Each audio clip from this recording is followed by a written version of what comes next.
சைவ சமயத்தின் ஆன்மீக ஒளிவிளக்குகள் என்றால் நம் நினைவுக்கு முதலில் வரும் பெயர்கள் நாயன்மார்கள். சாதி, தொழில், வயது, வாழ்வியல் எல்லாவற்றையும் தாண்டி சிவபெருமானின் மீது கொண்ட ஒரே ஒரு பக்தியால் தங்கள் வாழ்க்கையை அர்ப்பணித்த 63 பெருந்தகைகள் தான் நாயன்மார்கள். அவர்களுடைய வாழ்க்கை கதைகள் வெறும் வரலாறு அல்ல, அவை நமக்கு தைரியம் தரும் அனுபவங்கள், நம்பிக்கை கொடுக்கும் உண்மைகள், பக்தி என்றால் என்ன என்பதை உணர்த்தும் உயிர்ப்பான பாடங்கள். இன்றைய இந்த வீடியோவில் அந்த 63 நாயன்மார்களில் இருந்து 10 நாயன்மார்களின் வாழ்க்கை வரலாறையும் அவர்கள் நமக்கு சொல்லி சென்ற ஆன்மீக செய்திகளையும் எளிமையாகவும் உணர்வோடு கூடியும் பார்க்க போகிறோம். திருநீலகண்ட நாயனார் தமிழ்நாட்டில் வாழ்ந்த 63 நாயன்மார்களில் ஒருவராக கருதப்படுகிறார். அவர் தொழிலில் ஒரு பொற்கொல்லர். ஆனாலும் அவருடைய உண்மையான செல்வம் பொன் அல்ல, சிவபெருமானின் மேல் இருந்த அசைக்க முடியாத பக்தி. இளமையில் அவர் ஒரு பெண்ணை விரும்பினார். அந்த ஆசை தவறான வழியில் சென்றது. அதை அறிந்த அவரது மனைவி மனம் புண்பட்டாலும் ஒரு பெரிய தீர்மானம் எடுத்தார். இனி நாம் கணவன் மனைவி அல்ல, சிவபெருமானின் அடியார்கள் மட்டுமே என்று கூறினார். அந்த நாள் முதல் இருவரும் ஒரே வீட்டில் இருந்தாலும் உறவு இல்லாமல் தூய்மையுடன் சிவநாமம் சொல்லிக் கொண்டே வாழ்ந்தார்கள். அந்த உறுதியை நினைவூட்ட அவர் தினமும் சொல்வது ஒரே வார்த்தை, திருநீலகண்டம். அது விஷத்தை தாங்கிய சிவபெருமானின் நாமம். அது அவருக்கு பாவங்களை நினைவூட்டும் சத்திய வாக்கியம். ஒரு நாள் சிவபெருமான் ஒரு முதியவராக வேடம் மாற்றி வந்து நாயனாரிடம் ஒரு பொன் மோதிரத்தை கொடுத்து, இதை பாதுகாப்பாக வை என்று சொன்னார். பல நாட்கள் கழித்து அந்த முதியவர் திரும்பி வந்து, என் மோதிரம் எங்கே என்று கேட்டார்.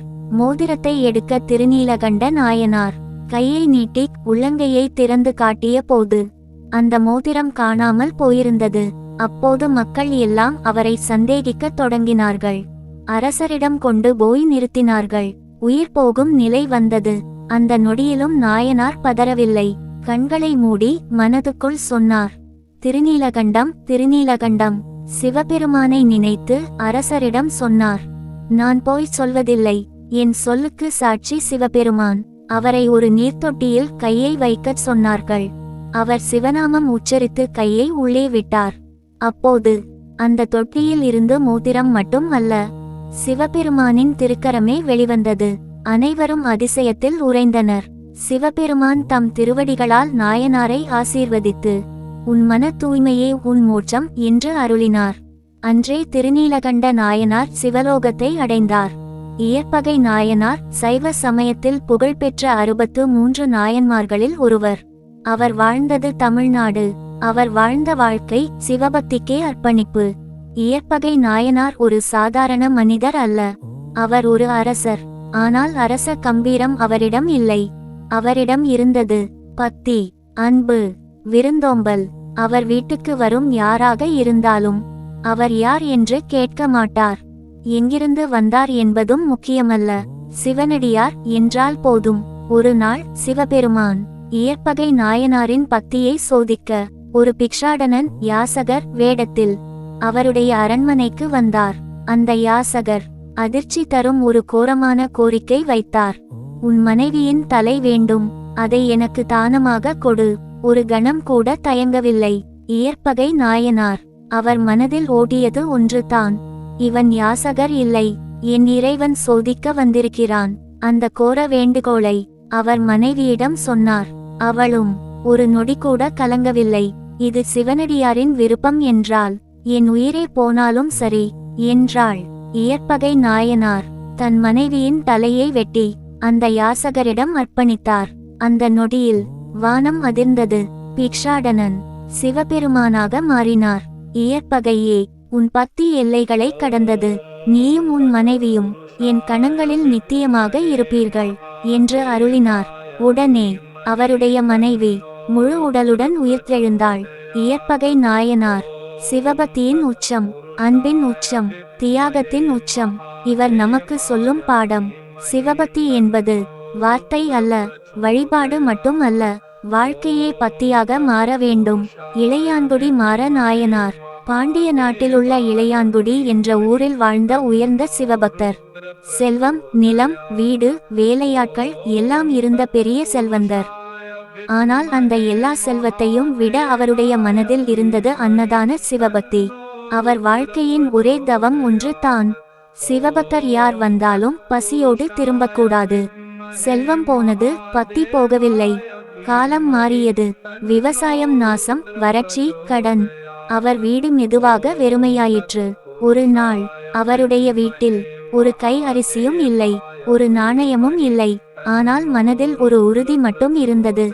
இன்று யாராவது சிவபக்தர் வந்தால் சாப்பாடு இல்லாமல் அனுப்ப மாட்டேன். சிவன் சோதனை. அந்த நேரம்தான் ஒரு சிவபக்தர் போல வேடமிட்டே சிவபெருமான் அவருடைய வீட்டுக்கு வந்தார். ஐயா, பசி, அன்னம் தர முடியுமா என்றார். மாற நாயனாரின் முகத்தில் அதிர்ச்சி இல்லை, அவமானம் இல்லை, ஒரே ஒரு எண்ணம் தான். எப்படி இருந்தாலும் அன்னம் தரணும். கடைசி தீர்மானம். வீட்டுக்குள் சென்று பார்த்தார். அரிசி இல்லை, பணம் இல்லை. அந்த நேரம் அவருடைய மனைவி அமைதியாக சொன்னாள், நம்முடைய வயலை அடகு வைத்து அன்னம் வாங்கலாம். உடனே வயலை அடகு வைத்து அரிசி வாங்கி சமைத்து சிவபக்தருக்கு பரிமாறினார். இறைவன் வெளிப்பாடு. அன்னம் உண்டதும் அந்த சிவபக்தர் சிவபெருமானாக வெளிப்பட்டார். மாறா, உன் செல்வம் போனது, ஆனால் உன் பக்தி போகவில்லை. அதனால் தான் நீ நாயனார் என்று அருளினார். அவர்களது வயலும் செல்வமும் மீண்டும் திரும்பியது. இளையான்குடி மாற நாயனாரின் பாடம். செல்வம் இருக்கும்போது அன்னம் தருவது சாதாரணம், இல்லாதபோது தருவது தான் சிவபக்தி. சிவன் கோயிலில் மட்டுமில்லை, பசியோடு வந்த பக்தரிலும் இருக்கிறார். அதனால் தான் இளையான்குடி மாற நாயனார் அன்னதான பக்தியின் உச்சம் என்று போற்றப்படுகிறார். மெய்ப்பொருள் நாயனார் சிவபெருமானை உயிராக நேசித்தவர். அவர் ஒரு அரசர். ஆனால் அரியணை கூட அவருக்கு பெரியதல்ல. சிவபக்தியே அவரின் உண்மையான செல்வம். தினமும் திருநீறு பூசி சிவநாமம் உச்சரித்து நியாயத்தோடு ஆட்சி செய்தார். அவரது நாட்டில் பகை இல்லை, பயமும் இல்லை. ஏனெனில் அரசனின் இதயமே சிவன் குடியிருந்த ஆலயம். அந்த பக்தியை சகிக்க முடியாமல் ஒரு பகைவன் வேடமிட்டு வந்தான். விருந்தினர் போல நம்பிக்கை பெற்று அரண்மனைக்குள் நுழைந்தான். அந்த நேரம் மெய்ப்பொருள் நாயனார் தியானத்தில் இருந்தார். அவன் பின்னால் இருந்து வாள் உயர்த்தினான். அந்த கணம் கூட நாயனாரின் மனம் குலையவில்லை. இது என் உடல், ஆனால் என் உயிர். சிவபெருமானுக்கே வாளால் குத்தப்பட்ட போதும் அவர் வீழவில்லை. திருநீற்றை இருகைகளால் பிடித்து சிவனின் நாமத்தை உச்சரித்தபடியே தரையில் சாய்ந்தார். உடல் விழுந்தது, ஆனால் பக்தி வீழவில்லை. அந்த நிமிடம் சிவபெருமான் திருக்கோலத்தில் தோன்றி மெய்ப்பொருள் நாயனாரை தன் திருவடிகளில் ஏற்றிக் கொண்டார். அதனால் தான் அவர் பெயர் மெய்ப்பொருள். உடல் போனாலும் உண்மை போகாதது, உயிர் போனாலும் பக்தி போகாதது. சிவனையே உயிராக கொண்ட மெய்ப்பொருள் நாயனார். விரண்மிண்ட நாயனார் வரலாறு. விரண்மிண்ட நாயனார் 63 நாயன்மார்களில் ஒருவர். அவர் பிறந்தது தொண்டைநாடு. பெயரிலேயே இருக்கிற மாதிரி விரன் வீரமும், மிண்ட துணிச்சலும் இரண்டுமே நிறைந்தவர். அவர் ஒரு வீர சைவ பக்தர். சிவபெருமான் மீது அளவற்ற அன்பு கொண்டவர். ஆனால் அந்த அன்பு மௌனமாக இல்ல, நேரடியாகவும் தீவிரமாகவும் இருந்தது. சிவபக்தியில் கடுமையான நிலை. விரண்மிண்ட நாயனார் மனதில் ஒரு உறுதி இருந்தது. சிவனை உண்மையா நேசிக்காதவங்க, சைவ அடையாளங்களை மதிக்காதவங்க எனக்கு நண்பர்கள் கிடையாது. யாராவது திருநீறு இல்லாம சிவனை அவமதித்து பக்தியை அலட்சியமாக பேசினா அவர்களை கடுமையாக கண்டிப்பார். சில நேரங்களில் அந்த கண்டிப்பு கோபமாகவும் வெளிப்படும். சுந்தரருடன் ஏற்பட்ட திருப்பம். ஒரு நாள் பெரிய சிவபக்தர் சுந்தரர் சில சைவ அடையாளங்களை அவசரத்தில் அல்லது அலட்சியமாக காட்டியதாக விரண்மிண்ட நாயனாருக்கு தோன்றியது. உடனே அவர் கோபம் கொண்டார். இவர் உண்மையான சிவபக்தரா என்று சந்தேகப்பட்டார். ஆனால் அந்த தருணத்தில் சிவபெருமானே தலையிட்டு சுந்தரரின் பக்தியின் ஆழத்தை விரண்மிண்ட நாயனாருக்கு உணர்த்தினார். அந்த நிமிடம் அகம்பாவம் கரைந்த தருணம். தன் கோபமும் தன் தீர்ப்பும் அவசரமானது என்பதை விரண்மிண்ட நாயனார் உணர்ந்தார். பத்தி வெளிப்பாட்டில் வேறுபாடு இருக்கலாம், ஆனால் உள்ளத்தில் சிவன் இருந்தால் போதும் என்று மனம் மாறினார். அந்த பின் சுந்தரருடன் நட்பு கொண்டு மேலும் தாழ்மையான சிவபக்தராக மாறினார். விரண்மிண்ட நாயனாரின் சிறப்பு: வீரமும் பத்தியும் இணைந்தவர், சைவத்தை காக்க உயிர் கொடுத்த மனம், தவறு உணர்ந்தவுடன் தாழ்மை கற்றவர், பத்தி சமன் வெளிப்பாடு மட்டும் அல்ல என்பதை உணர்த்தியவர், வாழ்க்கை தரும் பாடம். பத்தி உறுதியாய் இருக்க வேண்டும், ஆனால் தீர்ப்பு மென்மையாய் இருக்க வேண்டும். வீரம் அகந்தையாவதில்லை, அது தாழ்மையில் முழுமை அடையும். அமர்நீதி நாயனார் சிவபெருமானின் 63 நாயன்மார்களில் ஒருவர். அவர் வாழ்ந்த இடம் திருநள்ளாறு, இன்றைய காரைக்கால் அருகில். தொழிலால் அவர் ஆடை வியாபாரி, ஆனால் மனசுல அவர் ஒரு பெரிய சிவபக்தன். அமர்நீதி நாயனார் தன் வீட்டிலேயே ஒரு தனி இடம் ஒதுக்கி சிவபக்தர்களுக்கு ஆடை தானம் செய்வதையே வாழ்க்கை வழக்கமாக வைத்திருந்தார். சிவனுக்கு சேவைன்னா சிவபக்தர்களுக்கு சேவை, இதுதான் அவர் நம்பிக்கை. ஒரு நாள் ஒரு முதிய சிவபக்தர் அவர் வீட்டுக்கு வந்தார். அவர் கேட்டது ஒன்றே ஒன்று: எனக்கு முன்பு நீங்க கொடுத்த ஒரு ஆடை நனைஞ்சு கெட்டுப்போச்சு, அதற்கு பதிலா இன்னொரு ஆடை தர முடியுமா? அமர்நீதி நாயனார் உடனே சம்மதிச்சார். ஆனா அந்த முதியவர், நீங்க கொடுக்குறது சமமா இருக்கணும், அதை தராசில வைச்சு அளந்து தரணும் னு கேட்டார். தராசி வைக்கப்பட்டது. முதலில் அந்த பழைய ஆடை வைச்சாங்க, பிறகு புதிய ஆடை வைச்சாங்க. ஆனா என்ன ஆச்சரியம், புதிய ஆடை எவ்வளவு போட்டாலும் தராசி சமமாவே ஆகல. ஒவ்வொரு ஆடையா சேர்த்தாங்க. கடைசில அமர்நீதி நாயனார் தன் வீட்டிலிருந்த எல்லா ஆடைகளையும் வைச்சார். அதுவும் போதல. அப்போ அவர் மனசுல தோணியது, சிவபக்தனுக்கு கொடுக்குறதுல குறை இருக்க கூடாது. உடனே தன்னையே தராசில ஏறி நின்றார். அந்த நிமிஷம் தராசி சமமாயிடுச்சு. அப்போ அந்த முதியவர் சிவபெருமானாக வெளிப்பட்டார். அமர்நீதி நாயனாரின் நேர்மை, தானம், பத்தி மூன்றுக்கும் மகிழ்ந்து அவருக்கு முக்தி அளித்தார். இந்த வரலாற்றின் கருத்து: தானம் என்பது பொருளல்ல, மனசு. சிவபக்தனுக்கு செய்த சேவை சிவனுக்கே செய்த சேவை. நியாயமும் அர்ப்பணிப்பும் இருந்தால் சிவன் தானே தேடி வருவார். எரிசக்தி நாயனார் 63 நாயன்மார்களில் ஒருவர். சிவபக்தி என்றால் என்ன என்பதை உயிர் அளவுக்கே உயர்த்தி காட்டியவர். அவர் வாழ்ந்த காலம் சாதாரண மனிதர்களின் காலம் அல்ல, சோதனைகள் பத்தியை நசுக்கும் காலம்.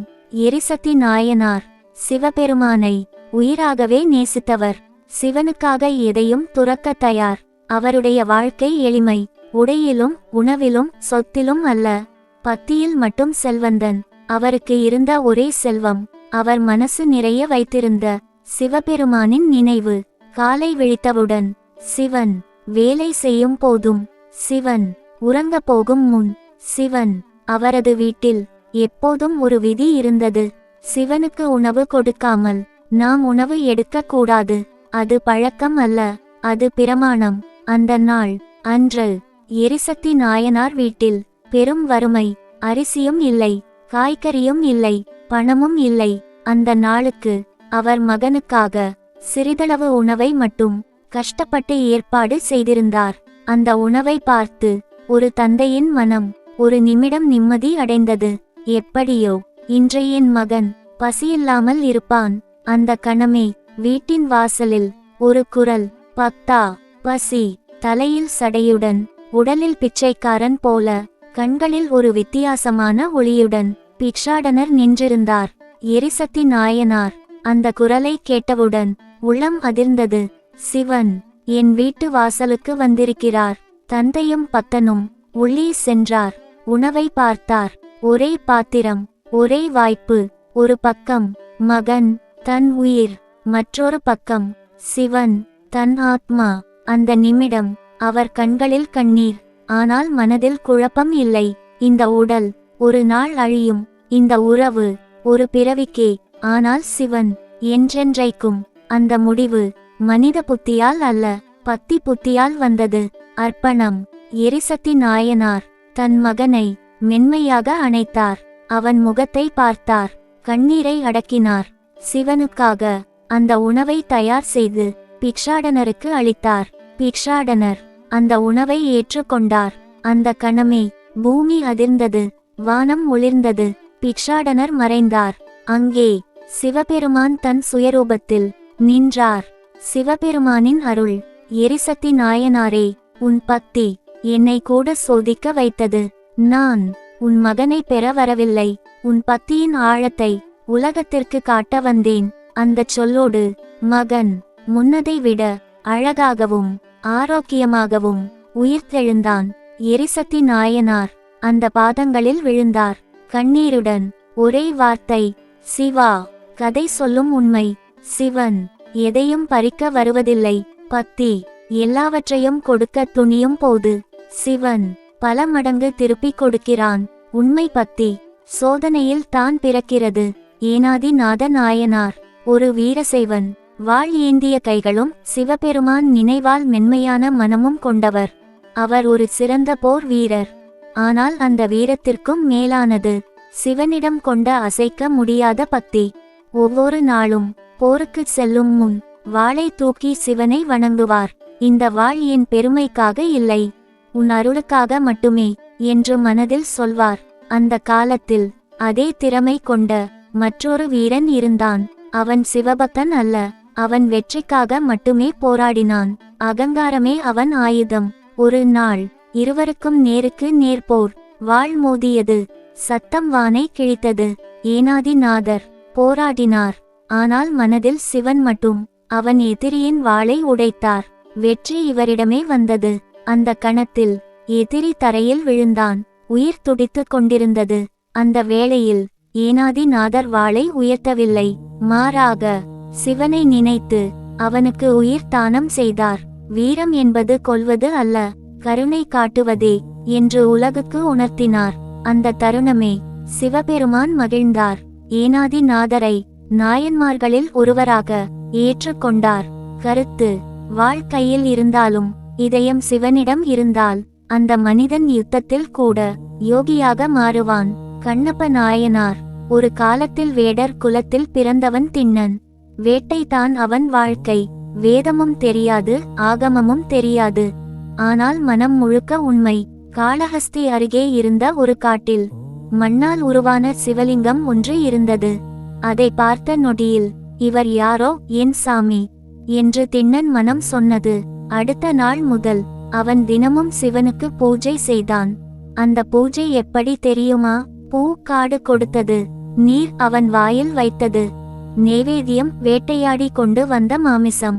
அவனுக்கு தெரிந்த அன்பு அதுதான். ஒரு நாள் சிவலிங்கத்தின் ஒரு கண்ணிலிருந்து இரத்தம் வழியத் தொடங்கியது. திண்ணன் பதறினான். என் சாமிக்கு என்ன ஆயிடுச்சு? எந்த மருந்தும் தெரியாது, எந்த மந்திரமும் தெரியாது. அவனுக்கு தெரிந்த ஒரே தீர்வு, தன் கண். ஒரு அம்பை எடுத்தான். தன் இடது கண்ணை குத்தி சிவலிங்கத்தின் கண் மீது வைத்தான். இரத்தம் நின்றது. அடுத்த கண்ணிலும் இரத்தம். இப்போது அவனுக்கு ஒரு பயம். இன்னொரு கண்ணையும் கொடுத்தா சாமியை பார்க்க முடியாதே, கண் எங்கே வைக்கணும்? அந்த நொடியில்தான் அவன் தன் காலை கொண்டு சிவலிங்கத்தை தொட்டு அடையாளம் வைத்தான். கடைசி கணையும் எடுக்க போன அந்த கணத்தில், நில் கண்ணப்பா என்று முழங்கியது ஒரு குரல். சிவபெருமான் நேரில் தோன்றினார். வேதம் தெரியாதவன், ஆகமம் அறியாதவன், ஆனால் என்னையே தன் உயிருக்கு மேலாக நேசித்தவன் நீ. உன் அன்பே என் பூஜை. அந்த நொடியில் திண்ணன் இல்லை, அவன் கண்ணப்ப நாயனார் ஆனார். கருத்து: சிவனை அடைய மொழி வேண்டாம், முறை வேண்டாம், முழு மனசு போதும். அதனால்தான் இன்றும் சிவன் சொல்கிறான், அன்பு இருந்தா போதும். குங்கிலியக்கலைய நாயனார் சோழ நாட்டின் ஒரு சிறிய ஊரில் எளிய வாழ்க்கை வாழ்ந்தவர் குங்கிலியக்கலைய நாயனார். அவரிடம் செல்வம் இல்லை, அதிக கல்வியும் இல்லை. ஆனால் அவரிடம் ஒன்று இருந்தது, சிவபெருமான் மேல் உடைந்து போகாத பக்தி. அவருடைய தினசரி வழிபாடு மிகவும் எளியது. சிவாலயத்தில் எப்போதும் விளக்கு எரிய வேண்டும். அந்த விளக்கில் குங்கிலியம், சாம்பிராணி புகை எழ வேண்டும். அந்த வாசனை சிவபெருமானுக்கே அர்ப்பணிக்கப்பட வேண்டும். இதுவே அவர் உயிர் போல காத்த விரதம். ஆனால் காலம் கடினமானது. வறுமை வந்தது. வீட்டில் உணவுக்கே திண்டாட்டம். குங்கிலியம் வாங்க காசு இல்லை. அந்த நேரத்திலும் நாயனார் மனம் தளரவில்லை. என் பசியால் சிவன் வழிபாடு தடைபடக்கூடாது என்று முடிவு செய்தார். அவர் செய்த காரியம் உலகத்துக்கு விசித்திரமாக தோன்றலாம், ஆனால் பக்திக்கு சான்றாக மாறியது. தான் சம்பாதித்த கொஞ்சம் பொருளையும் விற்று குங்கிலியம் வாங்கினார். பிறகு வீட்டில் இருந்த சில பாத்திரங்களையும் விற்றார். இறுதியில் விற்பதற்கு ஒன்றும் இல்லாத நிலை.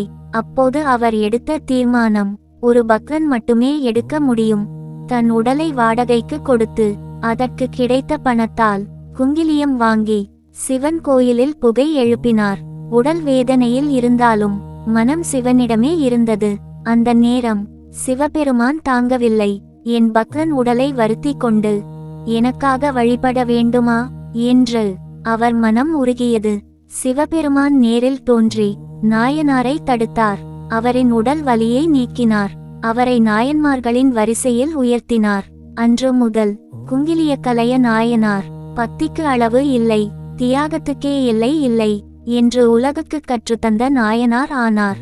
கருத்து: சிவன் பக்தி என்பது செல்வத்தால் அல்ல, சடங்குகளால் அல்ல, மனத்தின் உண்மையால் அளவிடப்படுகிறது.